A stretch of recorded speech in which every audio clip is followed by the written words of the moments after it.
Aaron को किस power ने दी थी हिम्मत? 5 दिन बिना पानी और खाने के कैसे जीवित रहा एरोन? क्यों काटना पड़ा एरोन को हाथ? हमारे चैनल पर आपका स्वागत है। आज हम 2010 में रिलीज हुई फिल्म 127 आवर्स की बात करने जा रहे हैं। फिल्म की कहानी एरोन नाम के एक लड़के के बारे में है। शुरुआत में एरोन को दिखाया गया है कि एक दिन वो हाइकिंग के लिए जाता है और यह जगह बिल्कुल उजाड़ है, कोई दूरी पर भी नहीं है। तब एरोन का 2 लड़कियों से सामना होता है जब वो हाइकिंग कर रहा है। वास्तव में यह लड़कियां अपना रास्ता भूल गई थी। तो एरोन उन्हें पूछता है, क्या मैं आपकी मदद कर सकता हूँ? यह कहते हुए एरोन तुरंत उन लड़कियों के पास जाता है। एरोन उन्हें सही रास्ते की ओर इशारा करता है और उनकी मदद करता है। फिर वो उनको रास्ता दिखाते दिखाते उनके सफर का साथी भी बन जाता है। एरोन उनको बताता है कि जब वे बहुत दूर तक का रास्ता पार कर लेंगे तो मैं मार्ग की दूसरी दिशा भी जानता हूँ और मैं गारंटी देता हूँ कि आप इस यात्रा में बहुत अधिक आनंद लेंगे। अब वे पहाड़ में घूमना फिरना शुरू कर देते हैं और ये पथ बहुत संकीर्ण है। एरोन वहां से कूदता है जब वे लड़कियां उस जगह से आगे हैं। यह देखकर उन लड़कियों को डर लगता है कि एरोन गिर गया है, लेकिन एरोन तुरंत उन्हें डाउन साइड से आवाज लगाता है। वास्तव में बहुत पानी था क्योंकि वो पूल था। अब एरोन उनको भी एक एक करके कूदने के लिए कहता है, तो ये दोनों लड़कियां पानी में एक ऐसा करने से बहुत आनंद लेते हैं। वे वहां बहुत खुश हैं। बाद में ये तीनों अपनी यात्रा पर आगे बढ़ते हैं। एरोन को उस जगह से बाहर आने के बाद हाइकिंग के लिए आगे बढ़ना पड़ा और उन दोनों लड़कियों को अपने घर जाना है, इसलिए वे जाने से पहले यहाँ एक सेल्फी लेते हैं। एरोन उनसे पूछता है, क्या हमें फिर से मिलने का मौका मिलेगा? उन दोनों लड़कियों में से एक ने उससे कहा, कल रात हमारी पार्टी है, आप भी वहां आ सकते हैं। बाद में एरोन उनसे विदा लेते हुए चला जाता है। एरोन अब पहाड़ क्षेत्र के रास्ते से आगे बढ़ रहा है। वो बहुत उत्साहित है और वह भी इस लंबी पैदल यात्रा के लिए खुश है, लेकिन इन इलाकों के रास्ते बहुत ही संकीर्ण और खतरनाक हैं। जब एरोन 2 संकीर्ण पहाड़ों से उतरता है तो एक बड़ी चट्टान है। जब एरोन उस चट्टान पर स्पोर्ट ले रहा है, उसी समय वह चट्टान फिसल गई है। तब एरोन फिसलना शुरू होता है और जिस पत्थर के माध्यम से एरोन ने स्पोर्ट लिया था, नीचे लुढ़कते समय यह उसके दाहिने हाथ पर गिर जाता है। अब एरोन का हाथ 2 संकीर्ण पहाड़ के मार्ग के बीच एक चट्टान के नीचे फंस गया है। जबकि उसे ज्यादा चोट नहीं लगी थी, लेकिन उसका हाथ उस जगह से निकल नहीं पा रहा था। वो वहां से अपना हाथ निकालने के लिए अपनी पूरी कोशिश करता है, लेकिन सब बेकार जाता है। जब एरोन को लगता है कि उसके हाथ को इस जगह से निकाला नहीं किया जा सकता है, तो वो उन दोनों लड़कियों को मदद के लिए जोर से चिल्लाना शुरू कर देता है। दुर्भाग्यवश उसकी आवाज भी वहां गूंज नहीं रही थी, क्योंकि यह संकीर्ण पर्वत क्षेत्र है और किसी आवाज का यहाँ गूंजना, जहाँ किसी मनुष्य या जानवर को भी दूर तक नहीं देखा जा सकता, यह लगभग अविश्वसनीय था। इसके बाद एरोन अपना बैग खोलता है और हाइकिंग के सभी सामान बैग से बाहर निकाल देता है। उसे किसी भी कीमत पर इस जगह से निकलना है, क्योंकि वो जानता था कि कोई भी यहाँ कई महीनों तक नहीं आए। अब जो सामान उसने बैग से निकाला था उसमें एक चाकू भी है। तब वो उस चाकू की मदद से चट्टान को एक तरफ से तोड़ने की कोशिश करता है। यह चट्टान इतनी ठोस थी, यह उतना ठोस थी कि इसका कोई प्रभाव नहीं पड़ता। साथ ही उसका दाहिना हाथ वहां पर फंसा हुआ था, इसलिए उसे बाएं हाथ से काम करने में मुश्किल भी हो रही थी। इसके बावजूद एरोन साहस नहीं खोता है और वो लगातार उस चट्टान को तोड़ने की कोशिश कर रहा है। इस बीच उसका चाकू उसके हाथ से फिसलकर नीचे गिर जाता है। अब वो अपने हाथ से उस चाकू को पकड़ नहीं सकता, क्योंकि चाकू उससे थोड़ी दूरी पर है, पर वो यह चाकू किसी न किसी तरह अपनी ओर खींचता है और वो फिर से चट्टान तोड़ने की कोशिश करता है, लेकिन फिर कोई फायदा नहीं होता है। वो चट्टान इतनी सख्त थी कि चाकू की धार पूरी तरह समाप्त हो गई थी। अब देखते ही देखते रात हो जाती है। अब एरोन को यहाँ फंसे हुए कई घंटे बीत चुके थे। वो कुछ भी नहीं समझ पा रहा था कि वो इससे कैसे छुटकारा पा सकता है, इसलिए वो वहां से अपना हाथ निकालने के लिए अपना संघर्ष जारी रखता है। ऐसा करते करते अगली सुबह भी हो जाती है। अब एरोन को यहाँ फंसे हुए 25 घंटे बीत चुके थे, लेकिन इस जगह से बाहर निकलने का रास्ता नहीं मिल रहा था। फिर वो अपना कैमरा ऑन कर देता है और उसमें रिकॉर्डिंग शुरू कर देता है, जिसमें वो कहता है कि मैं यहाँ पिछले 25 घंटों से फंसा हुआ हूँ और कोई नहीं जानता कि मैं यहाँ हूँ, क्योंकि मैंने यहाँ आने से पहले किसी को भी नहीं बताया था। और इसके साथ मेरे पास खाने का सामान भी बहुत कम है और पीने के लिए केवल 400 से 500 मिलीलीटर पानी है। वो ऊपर की तरफ किसी की आवाज को सुनता है जब वो यह रिकॉर्ड कर रहा है, जिसके कारण एरोन मदद के लिए जोर से चिल्लाना शुरू कर देता है, लेकिन उसकी चीख बेकार साबित होती है क्योंकि वहां कोई भी नहीं है। कुछ घंटों के बाद फिर से रात हो जाती है और एरोन को भूख महसूस होनी शुरू हो जाती है। तब एरोन के पास जितना सामान बचा होता है वो उसे खाना शुरू कर देता है। तब उसे याद आता है कि मुझे उन लड़कियों द्वारा रात के खाने पर आमंत्रित किया गया है, वहां शराब तो जरूर होगी। तो एरोन उस पार्टी की कल्पना करना शुरू कर देता है। अंततः वो अपने आप से बातें करना भी शुरू करता है और वो उस दिन को भी याद करता है जब वो शनिवार को हाइकिंग के लिए अपने घर को छोड़ रहा होता है, जहां उनकी मां का फोन भी उसके लिए बज रहा है, किंतु वो उसे भी पिक नहीं करता और नहीं बताता कि वो हाइकिंग के लिए निकल रहा है। अगर एरोन उन्हें बताता तो वो उसे ढूंढते हुए यहाँ आ सकती है। अब कोई नहीं जानता कि एरोन कहाँ है। अब तीसरे दिन सोमवार है जब एरोन रस्सियों की मदद से साथ एक छोटा पहिया बनाता है और उस रस्सी को उस पत्थर से बांधता है जो चट्टान उसके हाथ पर गिरी हुई है, और वह रस्सी के दूसरे छोर की मदद से उस चट्टान को उठाने की कोशिश करता है।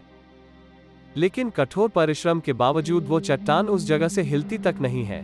बाद में वो उस चट्टान को हिलाने के लिए काफी संघर्ष करता है और उसी दौरान रस्सी के किनारे को अपने पैरों में फंसा लेता है। लेकिन उस समय यह प्रयत्न बेकार भी रहा है। परेशानी बढ़ रही थी क्योंकि 3 दिन बीत चुके थे। अब उसका पानी भी खत्म हो गया था। अब उसके पास यहाँ बहुत खाली समय है क्योंकि उसे वहाँ कुछ नहीं करना है। इसलिए वो यहाँ की छोटी छोटी चीजों को देख रहा था, जैसे एक पक्षी आकाश में उड़ रहा है और वो यहाँ से आगे तक नहीं बढ़ सकता, और कुछ खतरनाक कीट भी वहाँ आते रहते हैं। अगर वो उन कीड़ों को मारने के बाद खाना चाहता है तो उसे उनके आने के लिए इंतजार करना होगा। और एरोन को इस पर्वतीय क्षेत्र में केवल 15 मिनट धूप सेंकने का अवसर मिलता है क्योंकि सूरज की रोशनी बाद में वहां से चली जाती है। अब इस माहौल में एरोन भूख और प्यास के कारण काफी परेशान हो गया था। इसलिए वो अब सोचता है कि वो अपने हाथ को काटने का फैसला करता है। इसलिए वो अपनी बाजू को कसकर बांधता है और वो अपने हाथ को उस चाकू से काटने की कोशिश करता है जो उसके पास है, लेकिन उस चाकू की धार खत्म हो गई थी। इसलिए उसकी त्वचा की पतली परत भी उस चाकू से कट नहीं रही थी। इस पर वो निराश हो जाता है। एरोन अपने कैमरे में रिकॉर्ड करता है कि कभी भी सस्ते टूल्स नहीं खरीदना क्योंकि वे बेकार हैं। इस तरह एक दिन और बीत जाता है। एरोन अपने पुराने दिनों को याद कर रहा है क्योंकि फिर से रात जाती है। वो अपने परिवार, करीबी दोस्तों और कई अन्य दोस्तों को याद कर रहा है। फिर जब वो सबको याद कर रहा होता है तो आकाश में काले काले बादल आ जाते हैं। देखते ही देखते भारी बारिश शुरू होती है। क्योंकि पानी खत्म हो गया था इसलिए एरोन अपनी पानी की बोतल को बारिश के पानी से भरना शुरू कर देता है, और वहां भी उन संकीर्ण पर्वतीय क्षेत्रों में पानी बहने लगा है जहां एरोन फंस गया था। देखते ही देखते अब पानी की स्तर के साथ बढ़ता जा रहा था। परिणामस्वरूप एरोन इसमें डूबना शुरू होता है। अब क्योंकि पानी में ग्रेविटी कम होती है इसलिए चीजें पानी पर फ्लोट करने लगती हैं। तो एरोन भी उस चट्टान को उठाने की कोशिश करता है। वो पानी में आगे बढ़ता है और वह उस चट्टान को बड़ी मुश्किल से उठाता है, जिसके कारण उसका हाथ भी उस चट्टान से बाहर निकल जाता है। तब एरोन अपनी कार के लिए दौड़ता है। वो उस जगह से बाहर आ रहा है। वह अपनी गाड़ी में जाता है, दूर चला जाता है, लेकिन यह सिर्फ उसका सपना था क्योंकि हकीकत ऐसी नहीं है। वो अभी भी पहाड़ क्षेत्र में फंसा हुआ था। अब यह उसका यहाँ 5वां दिन है, इसलिए उसके आचरण और मानसिकता में बहुत हद तक परिवर्तन हो जाता है। वो अपने आप से बातें करता है, कमेंट्री करता है, हंसते हुए कहता है, अगर उस दिन मैंने अपनी माँ का कॉल पिक किया होता या मैंने उसे बताया होता कि मैं यहाँ आ रहा हूँ तो मैं यहाँ कभी नहीं फंसता। और वो दुकान जहाँ मैंने हाइकिंग की आवश्यक वस्तुएं खरीदी थी, मैंने उसे भी कुछ नहीं बताया था। अगर वो इस बारे में जानता तो उसे अपने गायब होने की खबर दे सकता था। इस वजह से कोई भी यहाँ उसको ढूंढने के लिए नहीं आ सकता है। एरोन अपने माता पिता से यहाँ कहता है, मैं आप दोनों से बहुत प्यार करता हूँ। वास्तव में एरोन सभी बातों को रिकॉर्ड कर रहा है क्योंकि उसने यहाँ से बाहर निकलने की सभी उम्मीदों को छोड़ दिया था, क्योंकि वह प्यासा भी है, भूखा भी है और उसके शरीर में ताकत भी नहीं है। और यह भारी और अचल चट्टान ने एरोन को यहाँ कैद ही करके रख दिया है। एरोन फिर एक बार फिर अपना हाथ बांधता है जिस चाकू की धार खत्म हो गई है। वो अपने हाथ को उसकी सहायता से काटने की कोशिश नहीं करता, बल्कि वो चाकू को हाथ में स्टैब करने लगता है। वो अपने हाथ की गहराई में चाकू को मारता है कि यह उसके हाथ की हड्डी में फंस गया है। इसके कारण उसके हाथ से खून बहने लगता है, लेकिन एरोन इसके आगे कुछ नहीं कर पाता है। इस तरह एक दिन और बीत जाता है। छठे दिन आने पर एरोन की स्थिति और खराब हो गई है। वो कमजोर हो गया था। अगर वो यहाँ से बाहर नहीं निकला तो वह मर जाएगा। एरोन भी यह सोचता है कि यह चट्टान भी पूरे जीवन से मेरा ही इंतजार कर रहे थे। यह पहाड़ मेरे लिए इंतजार कर रहे थे। यह शायद मेरी डेस्टिनेशन यही है। वो उस चट्टान पर रेस्ट इन पीस लिखता है और वो अपनी डेट ऑफ बर्थ के साथ साथ अपना नाम भी लिखता है। क्योंकि उसे यकीन था कि वो यहाँ से जीवित नहीं जा पाएगा। इस सब के साथ उसका साहस खत्म हो गया। वो बहुत थक भी गया था। वो अगले दिन होश में आता है तो कुछ कल्पना करने लगता है। तब वो अपनी कल्पना में एक छोटा बच्चा को देखता है जो एरोन का फ्यूचर सन है। वो कल्पना करता है कि वो अपने बेटे के साथ खेल रहा है, इस कारण वो भावुक हो जाता है। अब उसके अंदर एक पावर डेवलप होती है, इसलिए वो अपने फंसे हाथ को विपरीत दिशा में धकेलना शुरू कर देता है। ऐसा करने से वो उसकी हाथ की हड्डी में टूट जाती है और चाकू जो उसके पास है उसने इस पर भी तेज धार लगा दी है और वो धीरे धीरे अपना हाथ काटना शुरू कर देता है। इस प्रकार वो अपना हाथ अपनी बॉडी से अलग कर देता है और वो छठे दिन अपने हाथ को काटकर खुद को इस चट्टान से मुक्त कर लेता है। इस स्थान से जाने से पहले वो अपने हाथ की फोटो भी लेता है। वो हाथ जो अभी भी उस चट्टान में फंसा हुआ है। अब एरोन बड़ी मुश्किल से इस पहाड़ी क्षेत्र से बाहर आता है और वे वहां से निकलकर देख रहा है कि वहां अभी भी बारिश का पानी पड़ा है। फिर एरोन पानी पीता है और वहां से निकलता है। क्योंकि उसने पिछले 6 दिनों से कुछ भी नहीं खाया था, न ही पानी पिया था, इसलिए आज वो जी भर के पानी पीना चाहता था। तो वो आज अपनी प्यास बुझाता है। बाद में वो आगे बढ़ता है। वो यह भी गवाह है कि पक्षी आकाश में उड़ते हैं जो वो उस पहाड़ क्षेत्र से रोज देखा करता था। वो भी आज अपने को उस पक्षी की तरह मुक्त देख रहा था। लेकिन उस क्षेत्र से बाहर आना अभी भी आसान नहीं था, क्योंकि वो जगह बहुत विशाल और बंजर थी। लेकिन एरोन ने अभी तक साहस नहीं खोया है। वे दर्द के बावजूद आगे बढ़ने लगते हैं। तब वो वहां एक परिवार को देखता है जो हाइकिंग के लिए यहाँ आया था। एरोन वे उसे बुलाते हैं। तो वे एरोन की मदद के लिए सिक्योरिटी को बुलाते हैं, तो वहां एक हेलीकॉप्टर आता है। तब एरोन हेलीकॉप्टर के माध्यम से अस्पताल में लाया जाता है।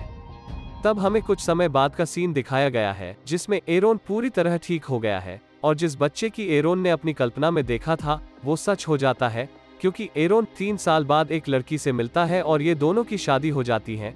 इसके बाद इनका बच्चा इनके जीवन में आता है जो उस बच्चे के समान है जिसकी कल्पना एरोन ने की थी। अब एरोन इन 6 दिनों के दौरान मौत को अपनी आंखों से देखता है। इसके बावजूद एरोन का उत्साह नहीं टूटता। वो अभी भी पहाड़ चढ़ता है और हाइकिंग करना जाना जारी रखता है।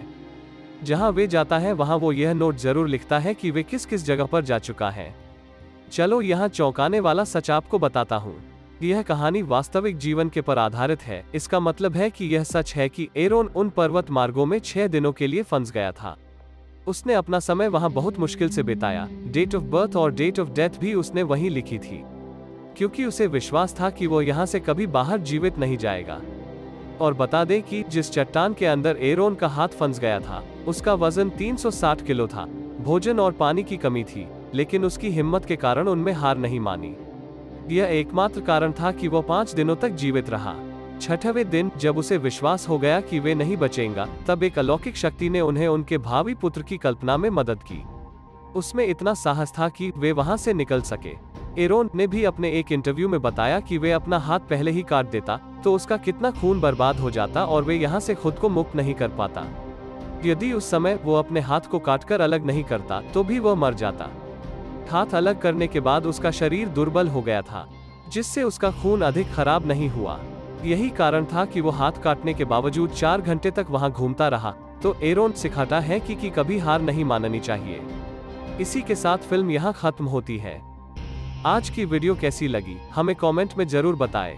हम फिर मिलेंगे एक नई वीडियो के साथ। तब तक खुश रहें और सेफ रहें। बाय।